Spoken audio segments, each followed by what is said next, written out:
ఉన్నటువంటి పరిస్థితుల్లో దేవుడు తన యొక్క సేవకుల ద్వారా దేవుడు మనతో మాట్లాడాలి అని అనుకుంటూ ఉన్నాడు. దేవుడు తన యొక్క సేవకుల్ని ఉపయోగించుకుని మనతో సూటిగా స్పష్టంగా దేవుడు మాట్లాడాలి అని కోరుకుంటూ ఉన్నాడు. అయితే దేవుడు మాట్లాడాలి అని అనుకుంటున్నాడు, కానీ మనం వినడానికి నిర్లక్ష్యం వహిస్తూ ఉన్నాం. ఎంత నిర్లక్ష్యం వహిస్తూ ఉన్నాము, ఎందుకు నిర్లక్ష్యం వహిస్తూ ఉన్నాము అని అంటే, దేవుని యొక్క వాక్కుకు ఉన్నటువంటి విలువ మనకు తెలియదు కాబట్టి మనం దేవుని యొక్క వాక్యానికి విలువ ఇవ్వలేకపోతున్నాం. దేవుని యొక్క వాక్యానికి ఉన్న విలువ మనకు తెలియట్లేదు కాబట్టి మనం నిర్లక్ష్యం వహిస్తూ ఉన్నాం. ఆలోచన చేయండి, నీకు నాకు మనకి దేవుని యొక్క వాక్కు విలువ తెలుసా తెలీదా? దేవుని యొక్క వాక్కు విలువ ఎట్లాంటిదో తెలుసా?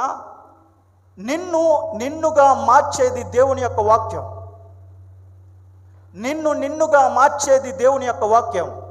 నీవు ఒక విశ్వాసిగా నీవు ఉండాలి అనంటే నిన్ను విశ్వాసిగా మార్చింది దేవుని వాక్యం.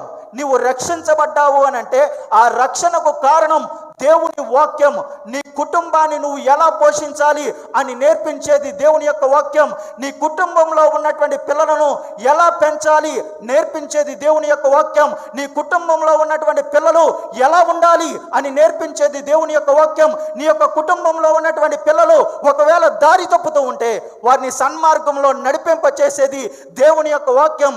దేవుని యొక్క వాక్యానికి ఉన్న విలువ అది. ఈ లోకంలో ఎలా జీవించాలి నేర్పించేది వాక్యం. ఈ లోకంలో ఎలా బ్రతకాలి నేర్పించేది వాక్యం. ఈ లోకంలో ఎలా జీవిస్తే నువ్వు పరలోకం వెళ్తావని నేర్పించేది దేవుని యొక్క వాక్యం. ఈ లోకంలో నువ్వు ఎలా ఉండాలి నేర్పించేది దేవుని యొక్క వాక్యం. ఈ లోకంలో నాయకులకు ఏ విధంగా కట్టుబడి ఉండాలి నేర్పించేది దేవుని యొక్క వాక్యం. ఈ లోకంలో పన్నులు ఏ విధంగా కట్టాలి నేర్పించేది దేవుని యొక్క వాక్యం. ఈ లోకంలో నువ్వు ఎలా ఉండాలి సమస్తం నేర్పించేది దేవుని యొక్క వాక్యం. దేవుని యొక్క వాక్యానికి ఉన్న విలువ అదే. చాలా సందర్భాల్లో మనకి ఆ వాక్కు యొక్క విలువ తెలియని కారణం చేత మనం నిర్లక్ష్యం వహిస్తూ ఉన్నాం. దేవుని యొక్క వాక్యానికి ఉన్నటువంటి శక్తి మనకు తెలియట్లే. నువ్వు క్రైస్తవుడివే, ఎందుకు పనికిరానటువంటి క్రైస్తవుడిగా ఉండడం ఎందుకు? క్రైస్తవుడివే, దేవుని వాక్యానికి ఉన్న విలువ తెలియకపోతే ఎందుకు?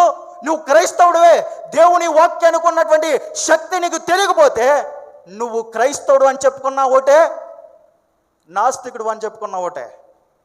నీకు తెలుసా దేవుని వాక్యములో ఉన్నటువంటి శక్తి ఏంటో తెలుసా? మనిషిని మనిషిగా మార్చగలిగే గొప్ప శక్తివంతమైనటువంటి వాక్కు దేవుని యొక్క వాక్కు. మనిషిని మనిషిగా మార్చడం అనంటే మృగంగా ఉన్నటువంటి నిన్ను పరిపూర్ణమైనటువంటి మానవుడిగా మార్చగలిగేటువంటిది దేవుని యొక్క అత్యంత శక్తివంతమైనటువంటి వాక్కు. ఇంకా చెప్పనా మీకు, దేవుని వాక్కు ఎంత శక్తి కలది అంటే, దేవుని వాక్కు నీ హృదయాన్ని మార్చగలిగేటువంటి శక్తివంతమైనటువంటిది, నీ మనస్సును మార్చగలిగేటువంటి శక్తివంతమైనది, నీ బ్రతుకును మార్చగలిగేటువంటి శక్తివంతమైనటువంటిది, నీ పాపాన్ని తీసివేయగలిగేటువంటి శక్తివంతమైనటువంటి మాట, నీ బ్రతుకును బ్రతుకుగా మార్చగలిగేటువంటిది దేవుని మాట. అది శక్తివంతమైనటువంటి మాట. ఆలోచన చేయండి, దేవుని మాట యొక్క శక్తిని మన జీవితంలో మనం పొందుకున్నామా? దేవుని యొక్క వాక్ శక్తిని మనం గ్రహించగలిగామా? మన జీవితంలో మార్పు వచ్చిందా? మనం మారామా? మార్పు చెందామా? మన యొక్క మనస్సు మారిందా? మన యొక్క హృదయం మారిందా? ఒకవేళ ఇది మారకపోతే దేవుని యొక్క వాక్ శక్తి నీకు ఇంకా తెలియలేదు అని అర్థం.